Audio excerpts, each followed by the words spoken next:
तो इस पार्ट की शुरुआत में हमें वॉरियर हॉल के बाहर का सीन दिखाया जाता है। वॉरियर हॉल वही जगह है जहाँ की सोर्ड ऑफ लाइट हाओ चेन को मिली थी। अभी यहाँ हाओ चेन और उसके दोस्त आए हुए थे, लेकिन वॉरियर हॉल के बाहर पहले चेकिंग होती है कि कौन अंदर जा रहा है। उस जगह पर जो बंदा इंचार्ज था वो थोड़ा खड़ूस और लालची है।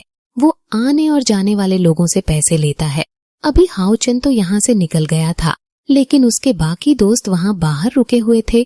हम देखते हैं कि वो इंचार्ज और उसके जो साथी थे वो बाकी लोगों को परेशान कर रहे थे और यहाँ उन्होंने हाओ चेन के दोस्त को भी घेर रखा था। वो इंचार्ज इनसे कहता है कि तुम लोग सिक्योरिटी फीस जमा कराए बिना अंदर जाना चाहते हो, लेकिन हम ऐसा नहीं होने देंगे। इस चीज पर हीलर को गुस्सा आ जाता है और वो कहता है कि वॉरियर हॉल तो बड़ी बेकार जगह है। साथ ही अब वो हमला भी करने वाला था, लेकिन तभी मिस वांग यांगयुन उसे रोक देती है और कहती है कि अभी हमें लीडर को आ जाने देना चाहिए, उसके बाद ही हम कोई डिसीजन लेंगे। यहाँ कयर को भी अभी हाओ चेन की चिंता हो रही थी। इसके बाद सीन चेंज होता है और हम वहाँ वॉरियर हॉल के मेन गेट के बाहर आते हैं, जहाँ पर हाओ चेन पहुँच चुका था। वो कह रहा था कि उसे यहाँ काम जल्दी खत्म कर वापस अपने दोस्तों के पास लौटना होगा। अब सीन शिफ्ट होकर वॉरियर हॉल के अंदर आता है, जहाँ पर हॉल मास्टर और बाकी 6 हॉल मास्टर्स बैठकर बात कर रहे थे, क्योंकि सभी हॉल बहुत प्रॉब्लम में फंसे हुए हैं। वो सभी कह रहे थे कि उनके सोल्जर्स की स्पिरिट जा चुकी है और वो डीमोटिवेट हो चुके हैं। ऐसा उस डिवाइन सोर्ड के जाने से हुआ है। एक कह रहा था कि मैंने तो सुना है कि उस डिवाइन सोर्ड को उसका बारिश भी मिल गया है, लेकिन इस पर दूसरा हॉल मास्टर कहता है कि ऐसा कैसे हो सकता है, ये चीज पॉसिबल नहीं है। वो सभी अभी बहुत ही ज्यादा गुस्से में थे, लेकिन तभी वहाँ पर वॉरियर हॉल का एक गॉड आता है और कहता है कि आपसे कोई मिलने आया है इस चीज पर। वहाँ बैठे एक हॉल मास्टर को बहुत गुस्सा आ गया था। वो गुस्से में कहता है कि आखिर कौन है जो हमें मीटिंग के दौरान परेशान कर रहा है। गॉड बताता है कि ये डिवीजन लेवल के एक डीमन हंटिंग ग्रुप के लीडर है। अभी वो मास्टर गुस्से में था, इसलिए वो हाओ चेन की बात नहीं सुनना चाहता था, पर तभी वॉरियर हॉल के मास्टर कहते हैं कि एक बार सुन लेते हैं कि ये क्या कहना चाहता है। हाओ चेन बताता है कि वो डीमन हंटिंग स्क्वाड नंबर 64 का लीडर है और इसके बाद अब वो सोर्ड ऑफ लाइट को बाहर निकालता है और दिखाता है। उसे देखने के बाद वो सारे हॉल मास्टर हैरान हो गए थे। साथ ही वॉरियर हॉल के मास्टर वहाँ से भागते हुए नीचे आते हैं और हाओ चेन से कहने लगते हैं कि बच्चे, तुम्हें ये तलवार कहाँ से मिली? तुम्हारा बहुत बहुत शुक्रिया जो तुम ये हमें वापस लौट आने आए हो। लेकिन हाओ चेन उस तलवार को वापस रखते हुए कहता है कि माफ करिए, मैं इसे लौट आने नहीं बल्कि आपकी परमिशन लेने आया हूँ कि क्या मैं इसे यूज कर सकता हूँ इस चीज पर। वो बाकी दूसरे हॉल मास्टर्स गुस्सा होकर वहाँ से नीचे आ गए थे। साथ ही पीछे खड़े गॉड्स भी हाओ चेन को घेर लेते हैं, लेकिन वॉरियर हॉल के मास्टर एक बार हाओ चेन की बात सुनने का डिसाइड करते हैं। वो हाओ चेन से पूछते हैं कि ये तलवार तुम्हें कहाँ से मिली, जिस पर हाओ चेन कहता है कि ये उसे मिस ये से मिली थी। वो पूरी बात बताता है कि जब ये तलवार उसने जीत ली थी तो बाद में मिस ये ने उसे अकेले में बताया कि उन्होंने ये तलवार वॉरियर हॉल से चोरी की है। चोरी करने का रीजन ये था कि वॉरियर हॉल वाले इस तलवार को बहुत मानते हैं, जिस वजह से वो इसे संभाल कर रखे हुए हैं। लेकिन ये इस तरह से कभी भी सामने आ ही नहीं पाएगी और इसकी पावर का कभी इस्तेमाल होगा ही नहीं, क्योंकि वॉरियर हॉल में ऐसा कोई नहीं है जो इस तलवार का इस्तेमाल कर पाए। साथ ही मिस येया ने हाओ चेन को कहा था कि वो जब भी वॉरियर हॉल के पास से गुजरे तो एक बार वहाँ जाकर उन्हें ये चीज बताएं। अब सारी बातें सुनने के बाद वॉरियर हॉल के मास्टर कहते हैं कि मैं समझ गया, इसमें तुम्हारी कोई भी गलती नहीं है।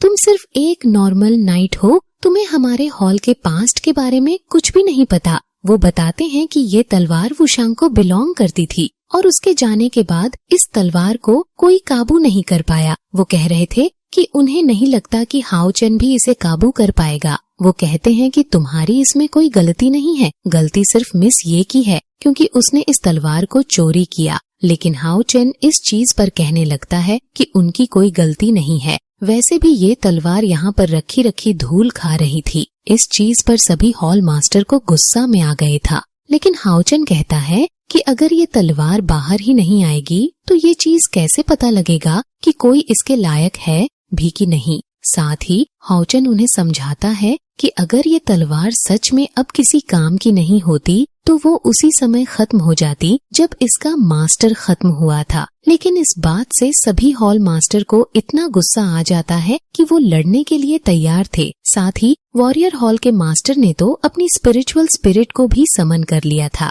पर उसी समय हाओ चेन अपनी तलवार निकालता है और कहता है कि वो बस उन्हें समझाने की कोशिश कर रहा है, वो यहाँ लड़ने नहीं आया और पहले भी वो इस तलवार को लेने के लिए खुद को साबित कर चुका था, तो अगर लगे तो वो फिर से ऐसा कर सकता है। इस चीज पर वॉरियर हॉल के मास्टर कहते हैं कि अगर ऐसी बात है तो फिर ठीक है, हमें साबित करो। अब इसके बाद वो लोग वॉरियर हॉल की एक बहुत पुरानी जगह पर आ चुके थे, जहाँ पर अभी बाकी सोल्जर्स को भी बुलाया जा रहा था। वो सोल्जर्स कह रहे थे कि ये सिर्फ टाइम पास हो रहा है, क्योंकि हाओ चेन जैसा कम एज का लड़का कभी भी स्वॉर्ड ऑफ लाइट को काबू नहीं कर सकता। वैसे अब वो उस जगह पर पहुँचते हैं और वॉरियर हॉल के मास्टर सामने रख एक पत्थर पर अपनी एनर्जी डालते हुए उसकी धूल हटाते हैं। वो बताते हैं कि ये एक एंशिएंट मेट्रॉइड है जो कि वूशंग के टाइम पर इस धरती पर गिरा था। वूशंग ने इसी तलवार की मदद से इस पर हमला किया था और सोर्ड इंटेंट दिखाया था। अगर तुम वही सोर्ड इंटेंट हमें दिखा दो तो हम ये तलवार तुम्हें दे देंगे, लेकिन अगर तुम कामयाब नहीं हुए तो तुम्हें ये तलवार हमें देकर चुपचाप यहाँ से जाना होगा। हाओ चेन कहता है कि ठीक है, मैं तैयार हूँ।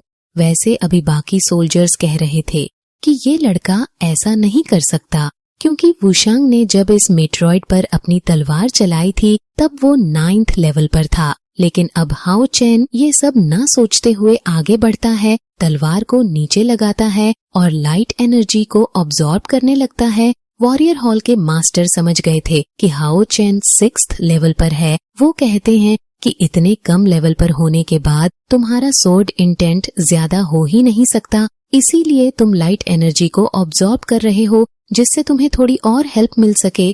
लेकिन अब देखते ही देखते वहाँ पर बहुत सारी लाइट एनर्जी एक साथ आने लगती है, जो देखकर सभी लोग थोड़े हैरान लग रहे थे। हाओ चेन सोर्ड ऑफ लाइट को निकालकर हवा में लाता है, जहाँ उस सोर्ड से बहुत ही ज्यादा लाइट एनर्जी निकलते हुए ऊपर आसमान की तरफ जा रही थी। ये देखने के बाद वॉरियर हॉल के मास्टर बहुत ही ज्यादा हैरान थे। उन्हें समझ नहीं आ रहा था कि ये हो क्या रहा है। तभी हाओ चेन अपनी तलवार नीचे लाते हुए उस मेट्रॉइड पर उसे चलाता है, जिसके बाद उस मेट्रॉइड पर एक कट लग गया था। बाद में हाओ चेन उस मेट्रॉइड को अपने हाथ से टच करता है और वहाँ एक ब्लास्ट होता है। इस वजह से वो लाइट एनर्जी पूरे वॉरियर हॉल में और आसपास भी फैल गई थी। जब वॉरियर हॉल के बाकी लोग ये चीज देखते हैं तो वो हैरान हो जाते हैं। कुछ बूढ़े लोग तो कह रहे थे कि मास्टर फिर से लौट कर आ चुके हैं। इस तरफ अब हम वापस से वॉरियर हॉल के अंदर आते हैं, जहाँ पर बाकी सारे सोल्जर्स हैरान थे। वॉरियर हॉल के मास्टर को हाओ चेन के अंदर वूशंग दिखाई दे रहा था। हमें पूरी बात बताई जाती है। वूशंग पहली बार यहाँ आकर इस मेट्रॉइड पर जब अपनी तलवार चलाता है तो उसकी वजह से इतना ही खतरनाक सोर्ड इंटेंट क्रिएट हुआ था। वो सभी से कहता है कि क्या तुम लोग मेरा साथ दोगे, जिसके बाद सभी लोगों ने और सभी सोल्जर्स ने वूशंग को वॉरियर हॉल का लॉर्ड बना दिया था। इसके बाद वूशंग ने डिवाइन सोर्ड ऑफ लाइट के साथ और वॉरियर हॉल के सभी सोल्जर्स के साथ मिलकर हजारों लड़ाइयां लड़ी, जिसमें से एक लड़ाई भी उन्होंने नहीं हारी थी। ये सब हमेशा इसी तरह से चलता रहा जब तक वूशंग की मुलाकात डीमन एम्परर से नहीं हुई थी।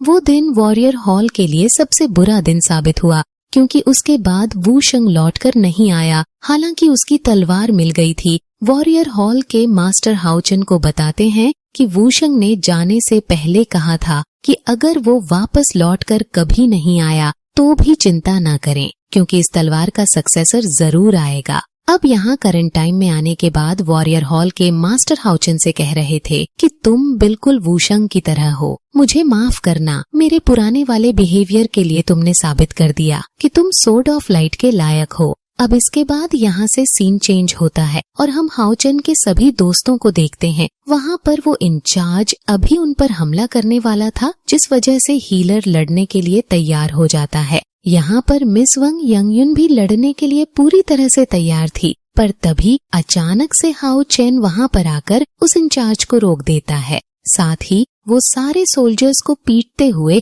नीचे गिरा देता है। लेकिन इससे उस इंचार्ज को और भी ज्यादा गुस्सा आ गया था। वो कहता है कि तुम्हारी हम पर हमला करने की हिम्मत कैसे हुई? अगर ये बात वॉरियर हॉल के सभी मास्टर्स को पता चलेगी तो वो तुम्हें छोड़ेंगे नहीं। साथ ही अब वो फिर से हाओचेन पर हमला करने वाला था, लेकिन हाओचेन उसे मुक्का मारते हुए फिर से पीछे गिरा देता है और अपने पास से एक टोकन निकालते हुए उसे दिखाता है। ये टोकन वॉरियर हॉल के लॉर्ड का टोकन है, जो देखते हुए वो इंचार्ज बहुत ही ज्यादा घबरा गया था। हाओचेन उससे कहता है कि तुम यहाँ पर इंचार्ज बनने के लायक नहीं हो, इसलिए मैं तुम्हें तुम्हारी पोस्ट से निकालता हूँ। इसके बाद हाओचेन ने उसका बैज उससे छीन लिया था। अब उस इंचार्ज के ही साथी उसे पकड़ कर ले जाते हैं जेल में बंद करने के लिए, क्योंकि उसने बहुत बुरे काम किए हैं। यहाँ पर बाकी सभी वो लोग बहुत खुश थे, क्योंकि वो इंचार्ज उन्हें भी परेशान कर कर रखे हुए था। अब इस सब के बाद हाओचेन के सभी दोस्त उसके पास आते हैं और उस टोकन के बारे में पूछने लगते हैं, लेकिन मिस वांग यंगयुन